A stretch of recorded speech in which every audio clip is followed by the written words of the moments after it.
मेरा नाम मयंक गोयल है। मेरे पिताजी का नाम श्री राजेश गोयल और मेरी माता का नाम श्री अमिता गोयल है। मैं धमतरी का रहने वाला हूँ। मेरे पिताजी ऑटोमोबाइल्स का काम करते हैं और मैंने अपनी कोचिंग सचदेवा कोचिंग से की थी। 11th में जब मैं गया था तब मैंने बायो ले तो लिया था कि ये सोच के कि पीएमटी की तैयारी करूँगा तब, पर मुझे ये नहीं पता था कि मुझे किस राह को पकड़ना है, कैसे अपने को फोकस करना है, किस तरीके से पढ़ना है, क्या पढ़ना है क्या नहीं पढ़ना है। क्योंकि पढ़ने को तो बहुत कुछ है पर क्या पढ़े क्या ना पढ़े ये इम्पोर्टेंट था।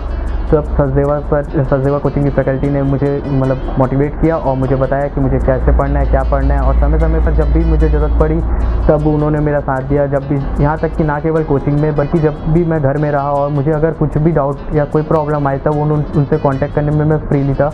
उनसे कांटेक्ट किया, वो मेरे डाउट फ़ोन पे ही क्लियर कर सकते।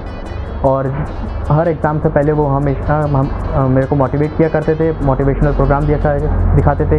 जैन सर हम लोग के लिए मोटिवेशनल प्रोग्राम रखा करते थे और हम लोग को मोटिवेट किया करते थे कि हम घबराएं नहीं, हमारा हौसला बने रहे। और CGPMT में इसी कारण मेरी इस साल 17 रैंक आई है और इसका श्रेय मैं अपने माता पिता, अपने चाचा ताऊ, अपने घर वाले एवं सचदेवा न्यू पीटी कॉलेज को देना चाहता हूँ, जिनकी कारण मैं आज ये उपलब्धि प्राप्त कर सका हूँ। जब रिज़ल्ट मिला तब इसकी जानकारी मुझे टीवी से मिली, न्यूज़ चैनल में दिखाया कि छत्तीसगढ़ का रिज़ल्ट आ गया और उसी समय बस मेरा नेट चालू ही था और मैं उसमें चेक किया। मुझे यकीन नहीं होता जब मैंने 17th रैंक देखी थी सफलता प्राप्त होगी, इसका भी यकीन नहीं था क्योंकि हर जगह मेरा वेटिंग लिस्ट में नाम आ रहा था। पर जब मैंने देखा कि 17 रैंक तब मुझे बेहद खुशी हुई और अपने आप पर यकीन नहीं हुआ उस समय।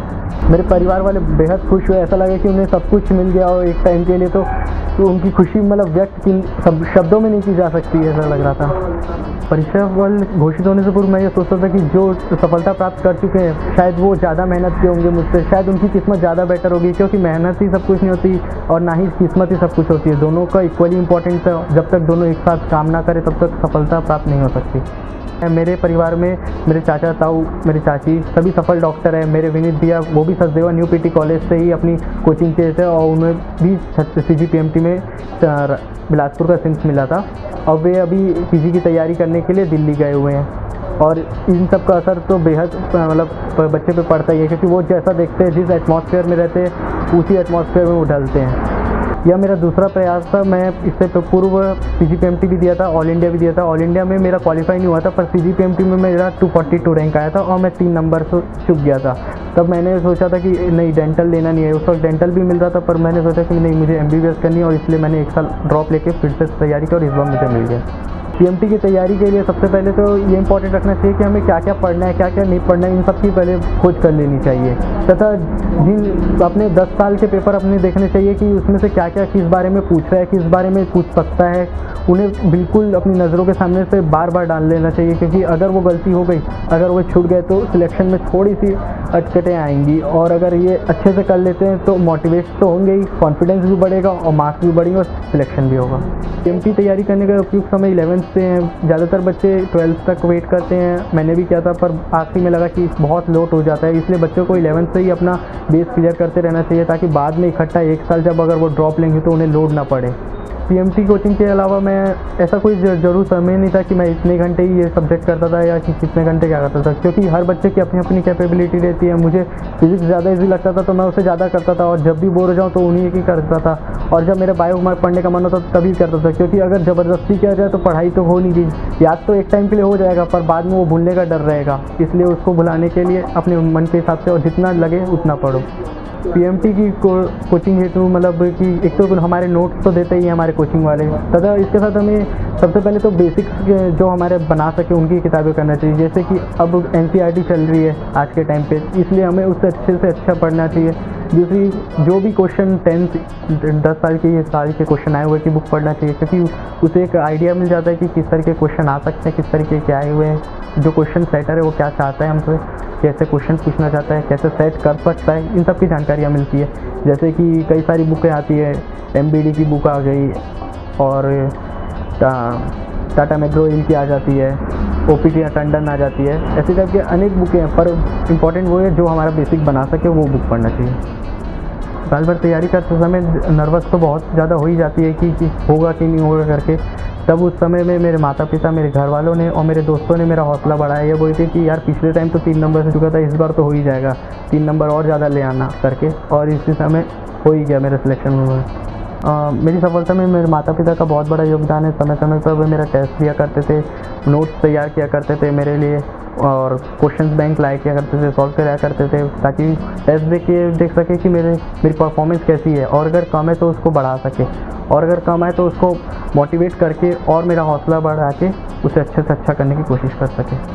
पीएमटी में एक डॉक्टर, पीएमटी के थ्रू मैं एक अच्छा डॉक्टर तो बन ही जाऊँगा, पर उसके साथ साथ मैं चाहता हूँ कि मैं अपने देश के लिए कुछ कर सकूँ। यहाँ तक कि मेरा दिल की इच्छा है कि मैं एएफएमसी ज्वाइन कर सकूँ, आर्मी ज्वाइन कर सकूँ, क्योंकि मैं उसी के थ्रू अपने देश के लिए कुछ करना चाहता हूँ। हमेशा जब भी तैयारी करे एकदम दृढ़ निश्चय के साथ करे, ज़बरदस्ती करने की कोई ज़रूरत नहीं है, क्योंकि इससे पीएमटी की तैयारी नहीं होती। और जो भी पढ़े ध्यानपूर्वक पढ़े, रुचि लेकर पढ़े, क्योंकि जितनी ज़्यादा रुचि रहेगी उतनी अच्छे से तैयारी होगी और उतना याद करने में ईजी होगा। सचदेवा यूपीटी कॉलेज छत्तीसगढ़ का सबसे अच्छा कॉलेज है मेडिकल और इवन इंजीनियरिंग फील्ड में, इसलिए मैंने इसको ज्वाइन किया। यहाँ के नोट्स, यहाँ की फैकल्टी, यहाँ के डायरेक्टर्स, यहाँ के और मोटिवेशनल प्रोग्राम सब चीज़ बेस्ट है। और जो भी यहाँ के जब भी कुछ प्रॉब्लम हो, कुछ भी हो, तो वो तुरंत क्लियर कर दिए जाते थे, इसलिए मतलब सचदेवा सबसे अच्छा है। सफलता में सचदेवा यूपीटी कॉलेज का बहुत बड़ा योगदान है, और उनके नोट्स, उनकी फैकल्टी, टीचर, जिस तरह वो पढ़ाते हैं और जिस तरह हमें बेसिक आइडिया देते हैं, किस तरह के क्वेश्चन आएंगे, क्या हमें पढ़ना चाहिए, क्या नहीं पढ़ना चाहिए, किस पे ज़्यादा टाइम देना चाहिए, किस पे नहीं देना चाहिए, ये सब बहुत ज़्यादा इंपॉर्टेंट रखता है पीएमटी की कोचिंग में। क्योंकि पढ़ने के लिए तो बहुत कुछ रहता है, पर हमें ये नहीं पता रहता कि हम किस तरीके से तैयारी करना चालू करें, या चालू करने के बाद हमें ये नहीं पता रहता है कि हम किस तरह उस तैयारी को अपनी आगे बढ़ाएं और किस तरह ख़त्म करें। इसलिए जो यहाँ की फैकल्टी है, यहाँ के मेंबर है और यहाँ के जो हमारे डायरेक्टर्स हैं, समय समय पर हमारे से काउंसलिंग किया करते थे और हमसे पूछा करते थे कि अगर किसी चीज़ में प्रॉब्लम हो तो उनको सुधारने की भरपूर कोशिश किया करते थे। हमारे लिए टेस्ट रखा करते थे, आए दिन 2-3 दिनों में टेस्ट लिया जाता था, जो हमारे मतलब मोटिवेट किया करते थे, हमारे परसेंटेज उससे पता चलते थे, और अगर गलती होने पर तो हमें बताया भी करते थे कि आपकी यहाँ पे गलती है, इसे कैसे सुधारा जा सकता है, ये सब बताया करते थे। इसलिए सचदेवा यूपीटी कॉलेज छत्तीसगढ़ का सबसे बेस्ट कॉलेज है। तैयारी के दौरान डेली रूटीन तो कुछ रहता नहीं था, क्योंकि ज़्यादातर जब ठंड का मौसम पड़ता था तो आधे टाइम तो सोए पड़े रह जाते थे, और जब नींद खुलती थी तब भागे भागे तैयारी किया करते थे। और ज़्यादातर अपना वही है कि जो इम्पोर्टेंट सब्जेक्ट है, इम्पोर्टेंट पॉइंट है, उसको बार बार लिख कर मैं याद किया करता था, ताकि उनको भूलूँ ना। एंड टाइम पे उनको अगर रिवाइज नहीं कर सका तो कोई फ़र्क नहीं पड़े, क्योंकि अगर उन्हें एंड टाइम पे भूल गया तो सब कुछ भूल जाऊँगा, इसलिए उन पे ज़्यादा फोकस करना चाहिए।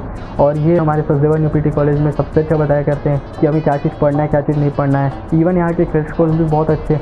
जब मैंने क्रैश कोर्स भी ज्वाइन किया था तो पढ़ने के लिए तो मेरे पास बहुत कुछ था, पर पढ़ता नहीं था कि क्या पढ़ना है। तब उन्होंने 1 महीने में मेरे को बहुत अच्छा कर दिया, और आज उसके कारण मैं आज 17th रैंक CGPMT में उपलब्धि प्राप्त कर चुका हूँ। पीएमटी की तैयारी करते समय सबसे पहले तो हमें यही आता है कि हमें क्या पढ़ना चाहिए, क्या नहीं पढ़ना चाहिए, किससे पढ़े, क्या पढ़े, क्योंकि आज के टाइम पे इतनी सारी बुक्स और नोट्स हो गए हैं कि समझ में नहीं आता किससे शुरुआत करें, किससे ख़त्म करें। दूसरी चीज़ सेकेंड ये आती है कि अगर जब तैयारी करते रहते हैं, कभी कभी हम टेस्ट के मार्क्स देख के दुखी हो जाते हैं, नर्वस हो जाते हैं कि यार हमारा हो रहा नहीं है, कैसे करेंगे, परसेंटेज अभी भी कम है, क्या होगा, कैसे होगा। तो ये नर्वसनेस आया करती है, जनरली ये सब बच्चों में कॉमन रहती है। और सबसे ज़्यादा तो यही रहता है कि बस बच्चे इसी कारण सेल्फ कॉन्फिडेंस अपना खोने लगते हैं, जो अगर गिर गया तो फिर पीएमटी में तैयारी करने में बहुत दिक्कत आती है, इसलिए सेल्फ कॉन्फिडेंस तो खोना ही नहीं चाहिए। रास्तों को चुनना, मंजिल है तय करना, जीत भी है निश्चित, आगे बढ़ते रहना। मैं विजय गोयल धमतरी से, मेरा भतीजा जो है मयंक गोयल इस साल पीएमटी में छत्तीसगढ़ में 17वीं रैंक में पास हुआ है। बहुत अच्छा रैंक पर मिला है इसको, और इसमें जो योगदान है सचदेवा पीटी कॉलेज भिलाई का योगदान बहुत ज़्यादा है। वहीं से उन्होंने कोचिंग किया था, वहीं से उन्होंने मार्गदर्शन मिला, और मैं सोचता हूँ छत्तीसगढ़ में सचदेवा की जो पीटी कॉलेज है पीएमटी के लिए, पीईटी के लिए बहुत अच्छा संस्थान है, जो छत्तीसगढ़ के बच्चों के लिए बहुत अच्छा कार्य कर रहा है। तो 5 साल पहले मेरा खुद का लड़का जो विनीत गोयल है, वो अभी सचदेवा कॉलेज से इसने कोचिंग लिया था, है ना।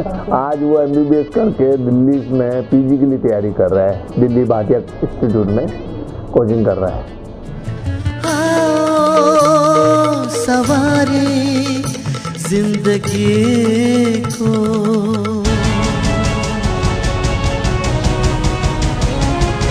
आओ सवारे जिंदगी जिंदगी